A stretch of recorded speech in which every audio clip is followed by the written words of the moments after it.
Terima kasih Miss, Anda masih bersama kami, Mas Kor. Sebelum kita berdiskusi, kita akan mencoba mendengarkan pendapat dari Mahkamah, maksud saya salah satu mantan hakim Mahkamah Konstitusi, Maru Arar Siahaan, lewat saluran telepon.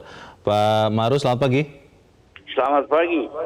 Ya, Pak Maru, kita pagi ini membahas bagaimana kemudian kalau nanti MK memutuskan dengan deadline terakhir tanggal 28 Juni, semua pihak yang berperkara bisa menerimanya dengan lapang dada. Pertanyaan saya soal independensi Mahkamah Konstitusi dan hakim-hakimnya, Pak.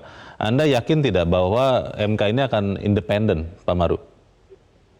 Ya, saya kira dari sudut doktrin dan juga dari sudut praktek, meskipun ada pernah cacat satu titik, dua titik, saya yakin betul itu bahwa mereka akan menerapkan doktrin independensi dan imparsialitas mereka sedemikian rupa, karena mereka berada di pusat perhatian bukan hanya di Indonesia, di dunia sekarang ini.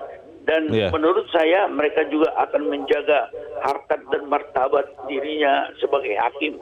Tetapi juga tentunya dengan sifat terbuka daripada proses peradilan ini, seluruh stakeholder, masyarakat pada umumnya juga diberi keleluasaan untuk mengawasi tentunya. Apakah mereka itu menjalankan secara transparan juga independensi dan imparsialitas itu, karena akan tampak itu nanti kalau di sidang terbuka bagaimana imparsialitas atau netralitas mereka itu di dalam mengelola persidangan itu dan memberikan hak-hak yang sama kepada kedua belah pihak. Saya kira dia akan mempertahankan dengan mati-matian itu. Dia punya apa yang disebutkan kredibilitas MK itu. Baik, Pak Maru, ini mau mempertegas saja Pak, karena keputusan Mahkamah Konstitusi nanti kan sifatnya final dan mengikat. Itu sama sekali tidak ada upaya hukum lain untuk pihak yang tidak puas melakukan banding semacam itu ya Pak? Sama sekali tidak ada ya? Ya, sama sekali tidak ada. Itu kan merupakan suatu pilihan sistem yang ditentukan oleh para pembaharu Undang-Undang Dasar 45 kita di MPR. Jadi kalau sistem yang kita pilih demikian, ya memang tidak ada lagi. Sekali diketok, dia menjadi final, tidak ada upaya lagi, dan dia mengikat semua pihak. Bukan hanya pihak yang berperkara ini antara pemohon dengan KPU dan pihak terkait, tetapi seluruh jajaran bangsa itu, termasuk para pendukung, ya harus dengan legowo menerima lah apa yang sudah diputus oleh MK. Saya kira begitu ya. Walaupun penggugat dalam hal ini Prabowo Subianto sudah meminta kepada para pendukungnya untuk tidak datang berbondong-bondong ke MK. Kalau seandainya itu terjadi, masih ada yang katakanlah berunjuk rasa di depan MK, itu bisa mempengaruhi suasana batin para hakim MK tidak, Pak Maru? Ya, sebenarnya hakim itu harus dipengaruhi, tetapi dengan cara-cara yang legal dan konstitusional. Pengaruh seperti itu tentu diungkapkan di depan persidangan yang terbuka. Bahwa ada tekanan dari luar, biasanya itu menjadi suatu bagian dari kebebasan berekspresi. Tetapi harus ditegaskan bahwa semua kebebasan ekspresi dan kebebasan berkumpul harus dengan cara yang disebutkan damai, tidak ada kekerasan. Kalau ada kekerasan, itu sudah bertentangan dengan pelaksanaan HAM itu, dan itu harus ditindak tegas. Terakhir Pak Maru, kalau Anda melihat arahnya ini, kelihatannya para pihak yang berperkara akan bisa tidak menerima putusan MK nanti dengan lapang dada? Kalau kita mengukur dari pidato pasangan calon itu, yaitu Pak Prabowo, tampaknya itu suatu keinginan. Tetapi konsistensi ini yang menjadi masalah yang kita harapkan, bahwa seluruh jajaran di bawah daripada pasangan calon ini, yaitu badan pemenangan ataupun semua partai pendukung, harus konsisten juga untuk menerima ini. Karena ini merupakan bagian daripada apa yang dikatakan membangun budaya politik berdasarkan etik berbangsa yang sudah ditetapkan oleh MPR sebenarnya, terutama bagi elit-elit politik dan anggota DPR yang ikut juga menjadi badan pemenangan itu mereka memiliki tanggung jawab besar bagaimana membangun budaya politik bagi generasi bangsa yang akan datang itu. Saya kira demikian pendapat saya. Baik, terima kasih Pak Marwar Arsyahan untuk pencerahan yang diberikan pagi ini. Selamat pagi Pak. Mas Kohar, pertanyaan terpenting adalah kemarin saya menyimak ada beberapa pernyataan di media massa bahwa ada ancaman kemunduran demokrasi. Kalau kemudian pihak yang tidak puas dengan hasil kemudian menempuh cara-cara yang inkonstitusional, turun ke jalan, kemudian bahkan ada ancaman kerusuhan, ada ancaman pembunuhan. Pertanyaannya, seberapa yakin kita bahwa para pihak, terutama pihak yang kalah atau yang tidak diluluskan permohonannya oleh MK, itu bisa menerima keputusannya dengan lapang dada? Ya, lagi-lagi adalah jawabannya tentang sejauh mana kesayangan dan kecintaan mereka terhadap bangsa ini. Kalau mereka mencintai bangsa ini, mencintai keutuhan, mencintai persatuan, mencintai kemajuan bangsa ini, maka dia akan dengan ikhlas menerima, dengan lapang dada, menerima apapun keputusan Mahkamah Konstitusi. Kenapa? Karena kita percayakan penuh apa yang sudah menjadi perselisihan itu di tangan para hakim yang tadi catatan Pak Marwar sudah digaransi atau dijamin independensi dan imparsialitasnya. Kalau mereka sudah kita yakini sebagai para hakim yang independen dan imparsial, maka ya kita mau tidak mau kita harus ikhlas menerima apapun keputusan itu. Yang paling penting sekarang dipersiapkan itu adalah beradu argumen dengan bukti-bukti yang ada, mengumpulkan bukti sebanyak-banyaknya untuk memperkuat, untuk mempengaruhi hakim. Mempengaruhi hakim dengan cara konstitusional. Jadi anjuran yang disampaikan oleh Prabowo Subianto melalui pidatonya itu patut diapresiasi, tetapi masih juga harus ditunggu bukti nyatanya seperti apa.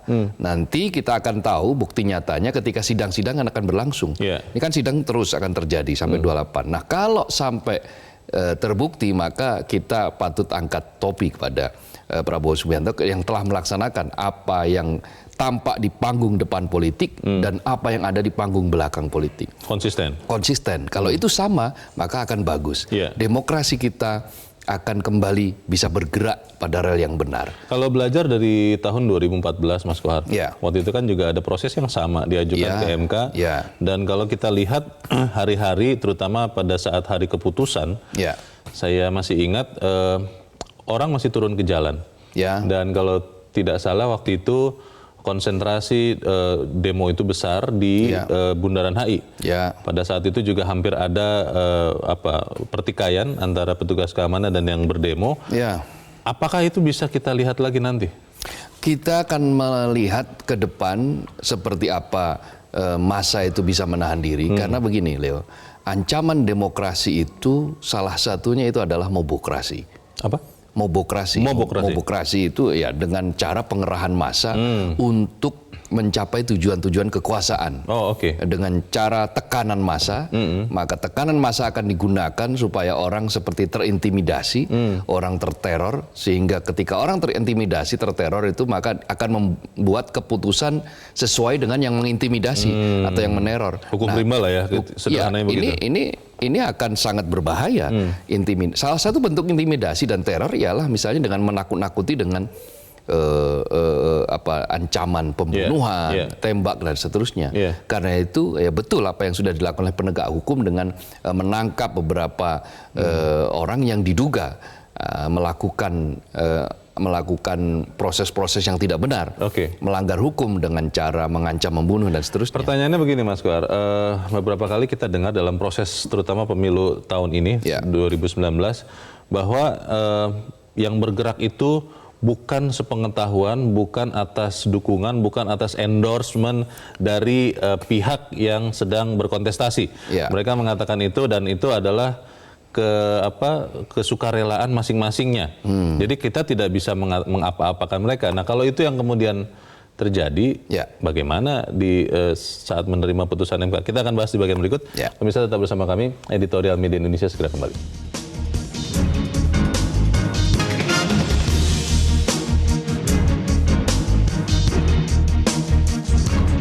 Terima kasih pemirsa Anda masih bersama kami. Mas Kohar, sebelum kita lanjutkan diskusi, kita akan mendengarkan dulu pendapat dari masyarakat. Kita sudah terhubung lewat saluran telepon dengan pemirsa Metro TV di Padang, Sumatera Barat. Ada Pak Mulyadi. Pak Mulyadi, selamat pagi. Pagi. Selamat pagi Pak Mulyadi. Silakan Pak, pendapat Anda Pak. Bagaimana kita bisa menerima putusan MK dengan lapang dada? Ya, seharusnya kalau kita sebagai warga negara yang baik dan taat hukum, kita harusnya menerima apa adanya yang dikeluarkan oleh MK. Iya. Nah, jadi, iya Pak. halo. Iya Pak. Silakan Pak. Nah, kita seharusnya menerima apa yang dikeluarkan oleh MK. Oke. Dan pihak yang kalah yang menang harus menerima dengan lapang dada. Baik. Jadi termasuk pihak yang kalah ataupun yang menang harus menerima dengan lapang dada. Terima kasih Pak Mulyadi dari Padang, Sumatera Barat. Di belakang Pak Mulyadi ada Pak Syahril di Jakarta. Pak Syahril, selamat pagi. Selamat pagi, Metro. Ya. Selamat pagi. Seluruh rakyat Indonesia ini berharap, seluruh bangsa ini berharap keputusan MK akan tidak merupakan menimbulkan masalah baru. Akan tidak menimbulkan masalah baru. Begini Pak, begini ya. Apabila keputusan MK itu berdasarkan undang-undang 100% ketentuan dalam undang-undang MK, maka berarti keputusan itu adalah murni berdasarkan undang MK. Ya, tapi kalau keputusan MK tidak berdasarkan undang-undang MK, berdasarkan diskresi penyimpangan, itu akan menimbulkan masalah baru. Ya, jadi pertanyaannya, apakah hakim-hakim MK itu menguasai undang-undang MK atau sebaliknya undang-undang MK menguasai hakim? Kalau hakim menguasai undang-undang MK akan ada diskresi. Ini akan menimbulkan keputusan yang tidak berdasarkan undang-undang dan menimbulkan masalah baru. Akan terjadi hal-hal yang tidak kita inginkan nantinya. Baik di kubu yang kalah maupun di kubu yang menang. Karena itu adalah kalau pandangan Pak Syahril, kalau pandangan Pak Syahril seperti apa hakim MK sekarang, Pak? Saya mengharapkan tetap harus 100% berdasarkan undang-undang. Jadi berdasarkan perbedaan angka itulah yang harus dibuktikan. Ya, angka-angkanya tidak harus 17 juta, itu harus dibuktikan separuhnya minimal. Bahwa kecurangan itu terjadi di mana-mana saja, ya. Jadi ini yang harus dipegang oleh MK. Tapi kalau MK tidak berdasarkan undang-undang, artinya berdasarkan diskresi mereka, keputusan itu akan menjadi masalah baru. Itu adalah keputusan ilegal. Kalau saya bilang ilegal, sudah bertentangan dengan undang-undang sendiri. Jadi MK sendiri melanggar undang-undang. Baik. Terima kasih Pak Syahril di Jakarta. Selamat pagi Pak. Di belakang Pak Syahril ada Pak Amrozi di Temanggung, Jawa Tengah. Pak Amrozi, selamat pagi Pak. Ya, selamat pagi Pak Leo. Selamat pagi. Selamat pagi Pak Amrozi. Silakan Pak, pendapat Anda Pak. Ya, dengan tema judul itu sangat tepat. Jadi kuncinya singkat kata tuh yang kalah ya kalah sudah, legowo nyalami yang menang, dan yang menang juga ngerangkul yang kalah, selesai. Kalau dari awal tuh Pak Prabowo tuh ada isu people power tuh sudah dicegah, jangan people power, jangan turun ke jalan, ya saya kira tidak terjadi kerusuhan. Nah, sudah terjadi kerusuhan 21-22, akhirnya mengambil ke MK kan sama saja bohong. Ya. Jadi kalau kita melihat Pak, optimis tidak Pak Amrozi bahwa para pihak akan bisa menerima putusan MK ini dengan lapang dada Pak? Saya kira masyarakat di bawah itu sangat optimis, saya yakin. Di bawah tidak ada apa-apa. Tergantung omongannya Pak Prabowo harus konsisten. Sekarang sudah mengatakan jangan turun ke jalan. 28 Juni, siapa tahu nanti 17 Agustus, pas 17 Agustus di Istana Negara, turun ke jalan, ngamuk lagi. Janganlah Pak. Tidak apa-apa, tapi semoga jangan tidak teriak, sambil ngamuk, sambil teriak, Allahu Akbar, Allahu Akbar, itu nggak sopan itu namanya. Baik. Terima kasih Pak Amrozi di Temanggung, Jawa Tengah. Semoga tidak ada lagi turun jalan ya Mas Kohar. Kita akan mendengarkan pendapat pemirsa Metro TV berikut. Kali ini Pak Poli di Ambon, Maluku. Pak Poli, selamat pagi. Pagi Bang Leo. Pagi Mas Kohar. Selamat pagi. Silakan Pak Poli. Jadi ini, kalau menurut saya Mahkamah Konstitusi ini kan punya pengalaman pemutusan pilkada kemarin, gubernur, wali kota, bupati, kan mereka punya data dengan pengalaman seperti itu Bang Leo. Dan menurut saya, kalau yang pertama saya memberikan apresiasi bagi Pak 02, Pak Prabowo, bahwa beliau mengharapkan tidak ada masa atau pendukung beliau di gedung Mahkamah Konstitusi. Ini yang perlu diapresiasi dulu. Jangan karena pengalaman 21 dan 20 Mei kemarin, Bang Leo dan Bang Kohar. Ya. Yang kedua, kalau keputusan ini misalnya data-data, kami kan menunggu sidang ini Pak. Masih awet ini, masih berawan ini Pak. Oleh sebab itu saya kira persoalannya bukan dengan 01 yang lebih penting, tetapi dengan KPU, komisioner KPU. Oleh sebab itu kalau data-data KPU itu tidak kuat, maka akan terbalik Bang Leo dan Bang Kohar. Oleh sebab itu pada tanggal 28 nanti kita rakyat Indonesia menunggu NK ini kan harga mati Bang Leo dan Bang Kohar. Tapi persoalannya di situ. Jadi kita harap dengan pengalaman MK ini dengan pilkada kemarin, saya kira keputusan ini akan dihargai. Siapapun kalah dan siapapun menang, kita akan mendukung presiden kita. Terima kasih Bang Kohar. Terima kasih. Terima kasih Pak Poli di Ambon, Maluku. Selamat pagi Pak. Di belakang Pak Poli masih ada Pak Bambang Saptono di Surakarta, Jawa Tengah. Pak Bambang, selamat pagi. Ya, selamat pagi Metro TV, selamat pagi Indonesia. Selamat pagi Pak Bambang, silakan Pak. Kami telah menyimak dengan seksama pidato calon Presiden Prabowo untuk para pendukungnya, dan kami menilai bahwa Pak Prabowo bagi mendapat hidayah dari Ramadan, di mana di saat kondisi politik negeri ini memanas pasca Pilpres 2019, kemarin Capres Prabowo menyerukan kepada para pendukungnya antara lain, satu, bahwa Prabowo Sandi secara konstitusional mempercayakan sengketa Pilpres kepada MK. Ini artinya apa? Dengan hasil apapun pasti akan menerimanya. Kemudian yang kedua, agar para pendukung Prabowo Sandi selalu untuk menjaga kesejukan, kedamaian, persaudaraan sesama anak bangsa. Kemudian yang ketiga, agar semua pendukungnya tidak berbondong-bondong ke sekitar gedung MK selama proses sidang gugatan sengketa Pilpres ini berlangsung. Nah, sebenarnya ada satu lagi poin yang disampaikan oleh Pak Prabowo, itu luar biasa apabila beliau menyatakan, saya Prabowo Sandi akan segera bertemu Pak Jokowi Ma'ruf untuk berhalal bihalal. Itu luar biasa sekali. Akan tetapi walaupun itu belum dilakukan, ini masih ada kesempatan dan ada waktu. Harapan kita semua bahwa apa yang telah diucapkan oleh Pak Prabowo ini benar-benar konsisten dan sesuai dengan apa yang akan dilakukan ke depan. Terima kasih. Terima kasih Pak Bambang Saptono di Surakarta, Jawa Tengah. Selamat pagi Pak. Itu harapan kita juga kelihatannya Mas Kohar bahwa ada pertemuan. Tetapi pertanyaannya adalah kembali ke pertanyaan saya sebelum kita tadi jeda. Kalau sudah dikatakan oleh seorang Prabowo Subianto, jangan ke MK.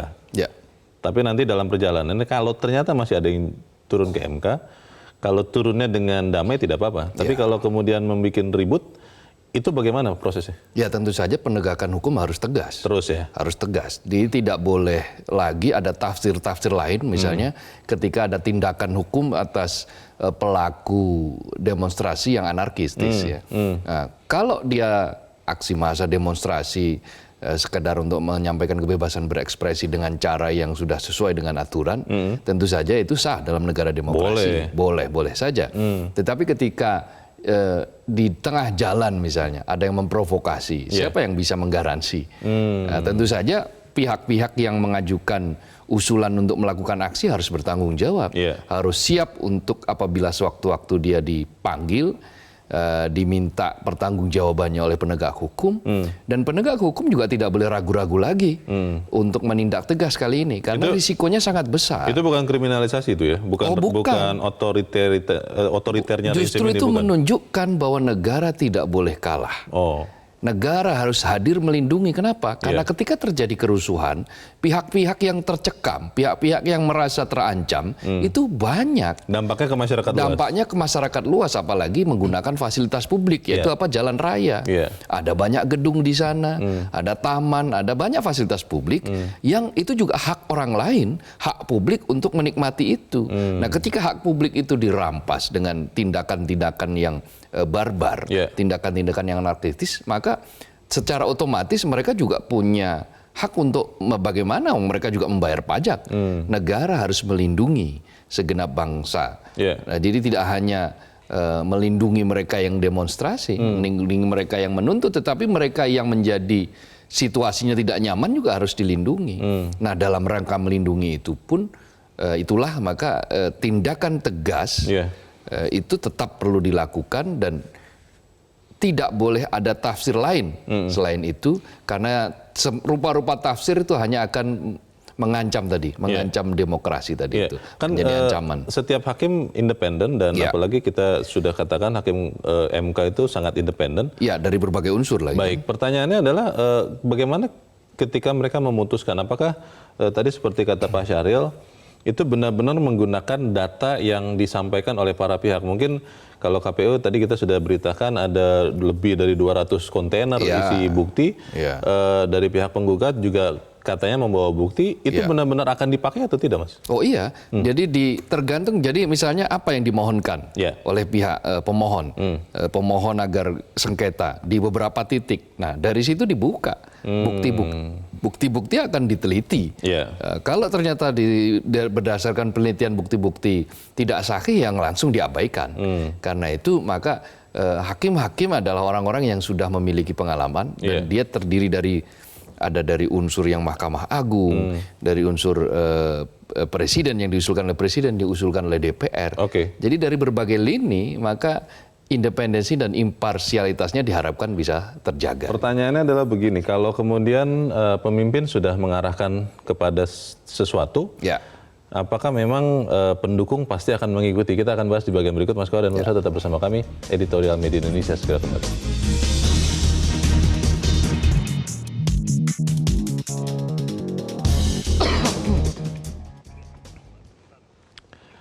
Terima kasih pemirsa, Anda masih bersama kami. Kita di bagian akhir dari diskusi kita pagi ini. Mas Kohar, pertanyaannya begini, kalau kemudian pemimpin, mungkin dalam hal ini adalah Pak Prabowo sudah mengatakan jangan turun ke jalan, jangan datangi MK, begitu kita percayakan.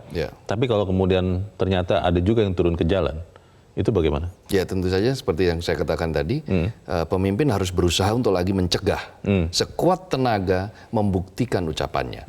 Karena politik itu bukan hanya ucapan, politik itu juga tindakan, perbuatan ya. Nah, perbuatan, budaya politik itu akan dibuktikan oleh bagaimana orang itu mengerjakan kata-kata. Ya, menurut Rendra kan perjuangan itu adalah pelaksanaan kata-kata. Kalau dia hanya berkata-kata berarti belum bisa dikatakan berjuang atau bukan pejuang. Tetapi ketika dia sudah melaksanakan kata-kata, maka dia baru dikatakan dia pejuang. Nah, kita menukil dari Rendra itu.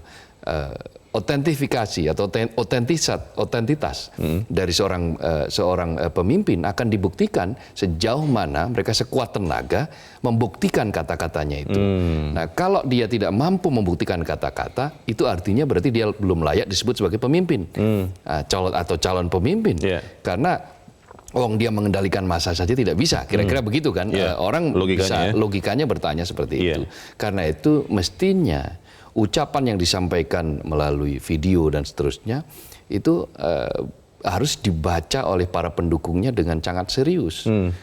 Supaya apa? Supaya pendukungnya ini juga menjaga marwah para penganjur, marwah para pemimpinnya. Kalau memang menghormati pemimpinnya, kalau menghormati para pemimpinnya ya dia patuh. Nah, bagi pemimpin, dia kalau yang dianggap sebagai patriot sejati, pejuang sejati, ya dia harus betul-betul mencegah.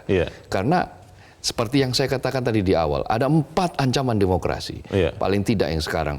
Satu itu adalah politik identitas, menggunakan politik identitas. Kedua itu adalah politik uang, itu juga bahaya bagi ini demokrasi.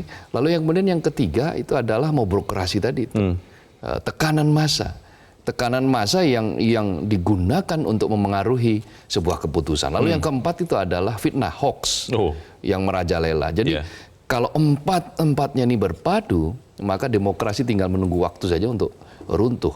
Nah, sedangkan demokrasi ini kan sebuah konsensus yang sudah kita pilih sebagai salah satu cara bagi kita dalam berpolitik. Karena itu kan hakikat dari politik itu sebetulnya mulia loh. Dia ingin mencapai kesejahteraan bersama. Dia ingin membuat manusia ini memperoleh keadilan, memperoleh kesetaraan, anti diskriminasi, memperoleh kesejahteraan, kebahagiaan ketika mereka hidup. Nah, karena itu dalam situasi politik yang seperti itulah mestinya Indonesia ini dihidupkan, dibuat maju. Karena Indonesia ini berdiri kan berdasarkan sumpah setia dari berbagai founding fathers dengan ajakan-ajakan, Yeah. anjuran-anjuran dan tekad yang mulia untuk membentuk Indonesia yang bersatu, Yeah. adil dan makmur kan gitu. Secara teknis nanti persidangan MK ini apakah akan terbuka untuk masyarakat, bisa disaksikan oleh lewat televisi atau seperti apa, Mas? Mestinya bisa karena itu adalah bagian dari garansi agar tidak ada lagi kecurigaan. Tidak ada lagi sebagaimana KPU bersidang, Yeah. beberapa kali Bawaslu juga bersidang. Itu kan bisa disaksikan oleh masyarakat melalui media massa, melalui televisi, melalui Metro TV, Yeah. dalam berbagai live event. Nah, dengan cara seperti itulah pertanggungjawaban atas transparansi itu bisa dilakukan. Iya, penting Kenapa itu. penting? Karena itu mencegah orang akan saling curiga. Salah satu bentuk mencegah supaya tidak ada kecurigaan, tidak ada dusta di antara kita, ya tentu saja dengan keterbukaan. Yeah. Nah, salah satu bentuk keterbukaan itu adalah kemudahan bagi publik untuk mengakses, apakah melalui televisi, apa melalui live streaming. Iya. Di era seperti sekarang, atau melalui pengumuman terbuka kapan sidang dilakukan, siapa saja hakimnya, Iya. apa saja perdebatannya, apa yang terjadi di situ, Iya. sehingga masyarakat itu mendapatkan tontonan sekaligus tuntunan, Iya. tuntunan tentang bagaimana hidup dalam demokrasi yang beradab. Apapun keputusan MK, berarti semua pihak harus Menerima dengan lapang dada. Iya. Karena itu adalah konsensus yang sudah kita sepakati, Oke. sudah tercantum di dalam konstitusi bahwa keputusan MK adalah final dan mengikat. Baik, semoga itu yang terjadi nanti. Mas Abdul Qadir, terima kasih sudah hadir di sini, Mas. Selamat pagi. Selamat pagi, Leo. Pemirsa, para pendukung harus menerima apapun putusan Mahkamah Konstitusi dengan lapang dada. Negara harus memberikan akses sebesar-besarnya bagi seluruh pihak yang terlibat sengketa, termasuk tidak melakukan tindakan apapun yang bisa mempengaruhi independensi Hakim MK. Syarat yang tidak kalah pentingnya adalah Hakim dan kelembagaan MK harus membuka akses sebesar-besarnya agar semua pihak dapat menyaksikan seluruh proses persidangan. Semoga kita bisa semua menerima keputusan MK dengan lapang dada. Saya Leonard Samosir, terima kasih Anda sudah menyaksikan.